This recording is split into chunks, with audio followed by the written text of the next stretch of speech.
Good afternoon, everybody. Christine Varconi here in the NBC4i Streaming Center for a special Tuesday edition with Buckeye Breakdown with Coach Bill Conley, sports director Jared Smalley, and sports anchor and reporter Whitney Harding. Thank you guys so much for joining us. Exciting day.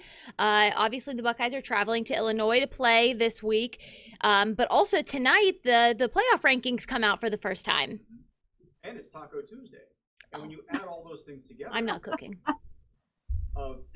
Bill, I wanted to ask you about the playoff rankings. Okay. I make this big declaration every year, and angry, and it sounds like I don't think it's a good system. I think it's a good system. I think this the first 5 versions of the poll are comically bad, and the last one is the only one of any value. Is that any different this year? Oh no, this is even stranger. You don't know what's going to happen. But I look for the Buckeyes to be maybe even as high as second in this thing. We'll see. I mean, have they played enough games, Whitney? I think that's the big question. Have they played enough games, and how dominant have they looked in those games, especially coming off the Indiana game? Kind of their only, I'd say it's a slip up because they won. I mean, yeah. You know. Hey, is that game over yet? Yeah, that game. It seemed like it lasted forever. It's true. How did you handle that, Christine? Okay. I don't know why. I just had this gut feeling that game was going to be really long, and I don't get Fox on my TV over there by my desk. So I went home and sat on my couch and watched it, and it was the best decision I ever made because it was so long. It was so long. Well, there's no line for snacks or nothing like that, and yeah, you know, the coffee was cheap, and you can curl up under a blanket and and go to your Christmas tree. Go to your panic room, if you will. Hey, Bill, we said coaches wish they were sitting over on the couch too instead of being there witnessing. Well, especially the way the fourth quarter unfolded, Bill. For the second straight game, Ohio State gave up 4 second-half touchdowns, and they gave up 491 passing yards. To their credit, Indiana gained -1 rushing yard. So there's that. But, Bill, in terms of in review of that game, did you find anything that gives you more clarity on where the breakdowns are against the pass? Yeah, I think it's pretty clear. The big thing is defensively giving up too many big plays. And those big plays are a result of several things. Some basic fundamentals, poor techniques and man-to-man coverage, poor open field tackling, and then some communication issues where he actually left some receivers wide open. They had 3 passes were 50 yards or more, and that's way too many. Bill, do you get a sense that it's alignment or that it's just individual errors, misreads, the stuff that you're just going to see on a football play, or do you get a sense they're not even in the right position? Well, I think they're pretty much in position when the play starts. The trouble is what happens when the ball snaps. You saw situations where they kept running, for example, over the middle, what we call rub routes, or kind of called pick plays, but they're allowed. And so you have to be able to switch off who you're going to cover if you're a defensive back in those situations. We kept leaving guys open. We saw situations on the sideline with fade routes running deep down the sideline, and we weren't squeezing the guy with our body. I'm talking about our cornerbacks, not squeezing their receivers to the sideline, and gave them too big a window to go up and get the ball. And Whitney, this is something that I think is worth saying. This is not excuse making. It's not saying this is exactly why there's some issues. But when you look at what's transpired at OSU over the last year, from the defensive back depth standpoint, Brendan White transferred to Rutgers. Isaiah Pryor went to Notre Dame. You've got, obviously the off-field issue with Jason Went and Amir Reep that they're not on the team anymore. The injury to Cam Brown at Penn State, that's all from the defensive backfield, all those guys. Right. And then I think you mentioned it on Saturday. We saw it again last night. I think we've all underestimated how good Jordan Fuller was. No doubt. Good point. Good man. Well, but I think, and to Bill's point about, alignment, how many things do we think Jordan Fuller made up for a year ago? Now, obviously, you've got a number 1 pick as Okudah playing one of those corner spots. So that's going to eliminate a lot of issues. But still, the security blanket that Jordan Fuller was, I think, is now only with him being gone starting to be realized. And I think that is what a safety is supposed to do. That's where the name comes from. That is your security blanket is back there to make sure nothing gets past him. And I think that is something that we've seen on these big plays, that he kind of patrolled back there. And sometimes with those positions, when you don't notice the guy, that's when they're doing their job because they're not getting blown up on these plays. So, yeah, I think that it's a lot of factors that have come together. And now these guys are kind of having to figure it out as they go. And I mean, we're halfway through, so maybe we see it adjust this week.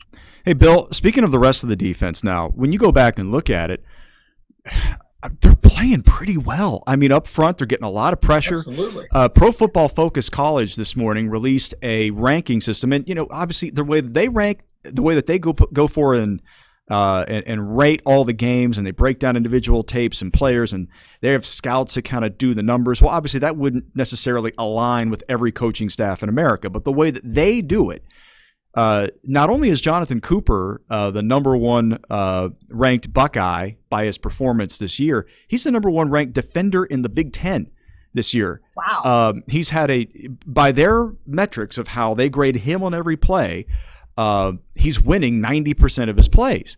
So he's had a remarkable year. You could argue they're linebackers. Warner maybe had one of his best games of his career Saturday. With Browning and the way that Tuff has been defending. That group up front seemingly is taking care of business. Yeah, our front seven is doing a phenomenal job. We're getting great push on the pocket. We're getting to the quarterback a number of times, forcing throws. But when we force the throws, we get in the back end, we got to be there to make a play on it. So those guys are playing very well. We haven't had any big runs against us to speak of. We're stopping the rushing game, and like you mentioned, we held them to negative yards. Yeah, you would think that's a sure recipe for success, but the problem is when that quarterback releases the ball, sometimes we're nowhere to be found. Yeah, I was looking at some of the statistics yesterday and getting ready for the Illinois game. And it's just like it's having a beautiful face and one giant pimple. Oh, God. Do you know what I mean? Yeah, I think I do. like everything about when you look at Ohio. I know some people like that. That's right. Gene and I are both cringing. That's right. That's Ohio State right now statistically. There. When you look at it, everything is beautiful except one giant, just awful. I can't stop touching my face. I'm going to give myself a pimple. But when you look at it statistically, Ohio State right now is doing everything a championship team has to do, in terms of their offensive production, well up over 500 yards. They're still leading the league in scoring, and then, obviously the rushing game came alive Saturday, more than 300 yards rushing. I mean, they're checking almost every box, and it's that one box that is such an anchor for the team right now. If they can find a way, and we talked about that a little bit with Ryan Day today, if they can find a way to just make some corrections in that area, they'll get an opportunity the next couple of weeks to play some teams who don't necessarily throw it a ton and start to build back better and see if they can get back to a stable point in the back end. What does the Illinois team look like? I haven't seen many of their games. Keeping track of their score. What would you say? What? Sorry. They are old school. I mean, it is a Lovie Smith team. So they are going to run first, run often. Lovie is a defensive guy. So they are going to play hard-nosed defense. They lost their first 3 games. They've won the last 2. And what's interesting is in the win over Nebraska, they forced 5 turnovers, 3 picks. So they get after it. But I think some of the reasons for their losses earlier on, too, were, well, one, they played Wisconsin that first week, and we all saw what Wisconsin did to them. I mean, Mertz was just incredible. No one knew what was coming with that Badgers offense. But then also Illinois had some players out for COVID. They had some injuries. Now everyone's back in the fold, so they're starting to be who they thought they were. Mm-hmm. And one of the guys you mentioned is Brandon Peters. Their quarterback. He was a guy that's been gone. He came back and did a really good job this week. Ran for a touchdown, threw for over 200 yards. And he gives you a little more balance in the offense. So not just rushing, he can throw the ball decently, and play action pass would be a big part of what they do. They were successful last week against Nebraska. So, yes, stop the run, but then you turn around, he's good enough to burn you on the play action pass. And he's played against Ohio State before, so it'll be interesting to see how he uses some of that. Now, granted, it was at Michigan, so the experience wasn't necessarily pleasant, but he has an understanding of what's coming after him. I think, Whitney's point's very valid. This is number 1 and number 2 in the league in rushing. When you look at the strategy they want to invoke, they're not athletically where they would need to be on the defensive side to give you a bunch of concerns if you're Ohio State going into the game. Obviously, there's no crowd. So you kind of rule all that stuff out. Communication shouldn't really be a big issue. They do have the league leader in sacks, Owen Carney. He's got 4.5 sacks this season. So they've got some individual pieces, but on the whole, it's not a team that gives you a lot of concern. I think it's a week, frankly, Christine, where it's just about building. Mm-hmm. It's just about figuring out from the depth of last week, how far can you climb in a week? What can you do to teach? How can you get, Marcus Hooker more comfortable in that role at safety? He made some great plays Saturday. Yeah. And that's the thing, is that they see the capability, but the glaring issues are the ones they've got to resolve and do it quickly. And Whitney, you said you had mentioned that their defense is forcing some turnovers there. Justin Fields obviously had his first 3 interceptions of the entire season, all in one game. I'm wondering if they're watching that and seeing where, potentially where they can do the same thing that Indiana did. I mean, they'll definitely look at it, but here's what Indiana did that Ohio State's probably not going to see as much the rest of the season, at least the regular season. Indiana blitzes on almost every play, like pretty much every play. And what happened was that was the first time Justin had seen. It's not just guys running at you. They have different packages. They do it in unique ways. It was clear he was having a hard time reading that. That's when the panic sets in, and that's when he just launches the ball, especially on that one interception when he was being taken down. And Ryan Day talked about it today. He said, look, Justin's a good athlete, so he's always going to try to make something happen. Mm-hmm. And when you're a quarterback, sometimes that's the hardest lesson, is just knowing, move on to the next play. Just get out of there. So that's a lesson that Justin is going to have to learn, but I don't think Illinois is going to be blitzing constantly like Indiana was. Mm-hmm. Yeah. Hey, Bill, about that, when the grading came out yesterday from the Ohio State coaching staff, Buckeye offensive line all graded champion performances in the game. And so I think you look at it overall, the Hoosiers got to the quarterback a little bit and, certainly harassed him, but I think they were anticipating that. And I think they kind of in study thought they handled it as well as they probably could have. Absolutely. And what we said going in, offensively, we can take advantage of a blitzing team too, and we did with some of our shorter passes, tunnel screens, halfback screen. We broke a couple big runs against that blitz. So you live by the blitz, you die by the blitz. Yeah, that's the part about Indiana, that when you look at them the rest of the year, they might win the rest of their games, but it is a high-risk, high-reward defense, and they're going to get home, and they're going to make the spectacular plays. They make a lot of interceptions. They obviously had 3 Saturday. They still lead the league in that category. But you wonder if offensively they run into trouble, can they sustain that? Because they're going to give up plays. They really are, and that they're going to make them, and they're going to give them up. And it's a Las Vegas defense. It's a slot machine. Bet on 7 kind of defense. And, it's roulette. It is. But the thing is, I love what they've done. Bill, you're right. Bill, your scouting last week was on point, because you were talking about how athletic they were and how they've improved in recruiting, and you saw it materialize on the field. Mm-hmm. And Freifogel was even better than I anticipated. Oh, he's awesome.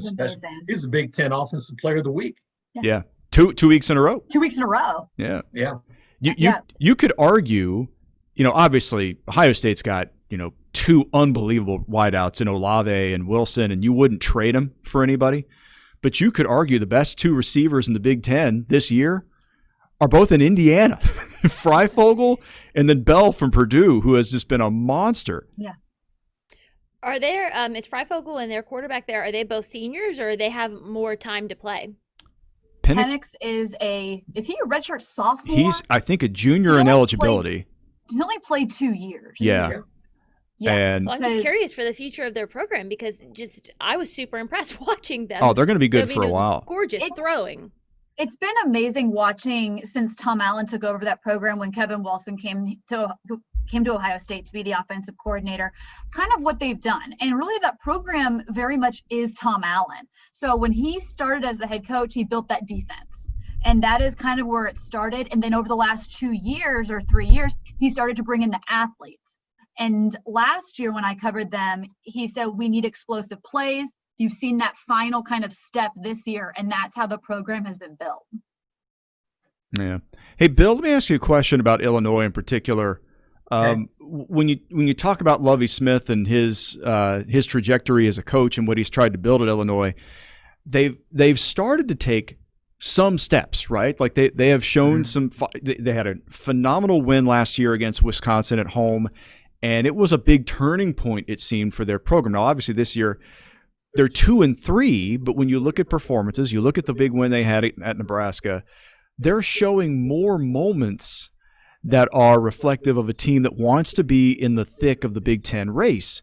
But what's your thinking about how that's going at Illinois? Well, I think Lovie was a little concerned at the first part of the year. Obviously, had the issues like Whitney mentioned with people being hurt and the COVID, but then, they came back and they've responded well. Lovie Smith, I had the pleasure working with him at Ohio State. He was an assistant here when I was too, and he's a good guy. He's a smart football coach. He's a good motivator of the kids, and you give him time and he'll be successful. Didn't start out that way. The thing about it right now, they're on a high. They really are on a high. They're confident, just like Indiana was coming in here last week, but they're confident. The athletes are believing in the system. And then with Brandon Peters coming back at quarterback, he's a guy that's been under the gun before. And I think they think they have a chance to beat Ohio State. No doubt about it in Champaign. Yeah, 30-point underdog. But, I could see a scenario where if they can find a way to throw it a little bit, that they could hang in the game. And obviously they'll need to make some big plays on defense. They'll need Ohio State to give them some help, but that's a possibility. Hey, can we? And you mentioned a point there about I don't think they have enough firepower to get enough points to beat us, because they're such a running team. Yeah. And I think this is going to help us out. It's going to force our defensive backs to really be part of the run support scheme this week. And I think that'll help us in terms of being more physical in the defensive backfield. That's something we said for a couple of weeks. We need to be more physical back there. And this type of team we're going up against allows us to do that. Yeah, we'll take an eye on that for Saturday. Want to point this out. I think it's very important, Christine. Mm-hmm. Have you seen Ohio State's uniforms for Saturday? No. Okay. So, Bill, my interest. Bill, there's a coaching theory, right, that if you look good, you play good? Google. That sounds good, but I got to tell you what, Nebraska wore black uniforms last week. Oh, were they black uniforms? I don't like the black uniforms. Well, it goes back to black shirts. That will be one and done. I'll guarantee you that. Retired? Yes. That win against Nebraska. This is amazing. That's the first Illinois win at Nebraska since Red Grange was in the backfield in Illinois. Holy cow. Whoa. Now, and that wasn't yesterday. No. That's 1924. That's wild, man. It's been a minute. I like this. I'm down with that. So Christine just pulled up the uniform plan for Saturday, big. And they're fresh. It is white on white. White white with some dots. So it's what I like about the I like the white on white look. I think it's very stylish. Obviously, they typically go with the silver pants on the road games. I like the look. It's the regular helmet. My favorite road uniform they ever wore. I want to say, Whitney and I were just talking about this. I want to say it's the 2013 Michigan game where they went with the chrome helmet. And it had like the green Buckeye leaves, the black, and and it all just jumped off the page. Yeah, no, and they wore the all white, and I'm like, that's a mean look. Mm-hmm. And they barely won the game, but they looked great. But they looked good. There's some great value that I'd rather look terrible and play great. No kidding. But you know what? Here's what amazes me about modern college football is how big a deal this stuff is to the kids on the field. Like Oregon basically recruited off uniforms for 4 years. Forever. That's so weird. Like for the longest time. Yeah, you're right. Well, I mean, they weren't bad. And they were good. Yeah. That's what I mean. Like you get the best players. And now, by the way, can we do a quick? I know we're running out of time here. Real quick. Last night, Ohio State got another huge recruiting boom. 5-star receiver Caleb Burton out of Texas. The second 5-star player in 2 weeks to commit to Ohio State, who is from Texas. So things are going great for Texas and Texas A&M in that regard. Woof. I'm all right with that. Woof. Not good. Resident Texan. But Bill, can you explain a little bit of why they have been able to go to Texas time and again and get a Baron Browning and a Jeffrey Okudah and a J.K. Dobbins and get them to come to Columbus with all the options you have in Texas? I think it's the weather that might have lured them. And then you factor in Oklahoma. Yeah, like there's exactly. It's very simple. Success breeds success because we went there. We've got some guys.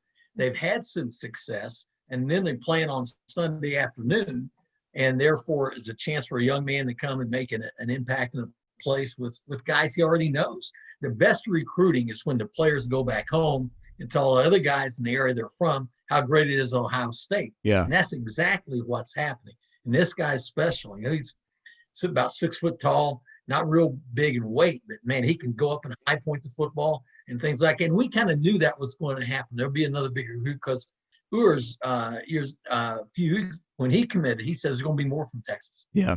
Well, and that you could compare him to Garrett Wilson because that's kind of what Garrett Wilson is physically. But athletically, he can go up and sky for a ball and pretty sure-handed player and, really, really solid. By the way, of Texas recruits, I neglected to mention Amir J.T. Barrett, who was okay at Ohio State. Yeah. Okay. So okay. you add it up, and that's. But the thing is, the Burton kid said today on his social media that there's more coming from Texas. Nice. And you're like, I'm okay with it. How much oil can you find in Texas? Oh, it's everywhere. I mean, come on.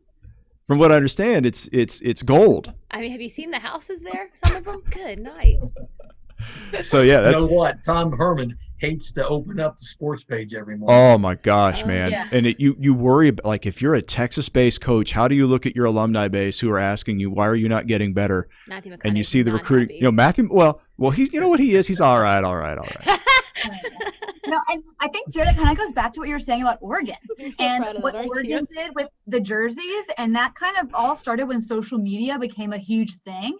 And other schools have picked up on it and done it the right way. So recruiting isn't like it used to be when you kind of recruited in your area. I mean, think about why was Nebraska so good at running the ball? Well, they had these huge linemen from Nebraska. Right. I mean, that's Corn-fed. why Wisconsin. They still do it. But now recruiting isn't so regional, and that's because of social media. And that's how I think that Ohio State's able to pull some of these kids. And then you're absolutely right as well. Guys go back. They talk about it. Get on social media. I think that's a big reason. A lot of explanations. All right, guys. Do you guys have stuff for broadcast this evening? I'm literally going out right now Oh, okay, Jared. to talk about them Buckeyes. All right. Jared will be with everybody here. First at 4 started about a minute and 3 seconds ago, so you might want to get on that. For everybody else, make sure you watch our digital pregame show. There you go. I try to mush those words. We're doing 11:30, right? 11:30 Saturday. 11:30. That will be up to you and Justin. Let's do it. I'm going to take a little break. Nope. I'm going to hang out and go nowhere. I have a lot of vacation days to burn because don't we all? It's pandemic. 2020. Where have we gone? Yeah. Nowhere. So I don't know. Maybe I'll run up the Tuttle or something. Okay, sure, whatever. I doubt it. Sure. Don't forget your mask. Yes. Oh, always right here. Thank you guys very much for being with us. We will post the full show if you guys want to watch it from the beginning. If you're just joining us, thank you all on social media who are watching, and watch Jared on the broadcast side of things here in a few minutes. Bye. Go Bucks. There you go. I was waiting for it.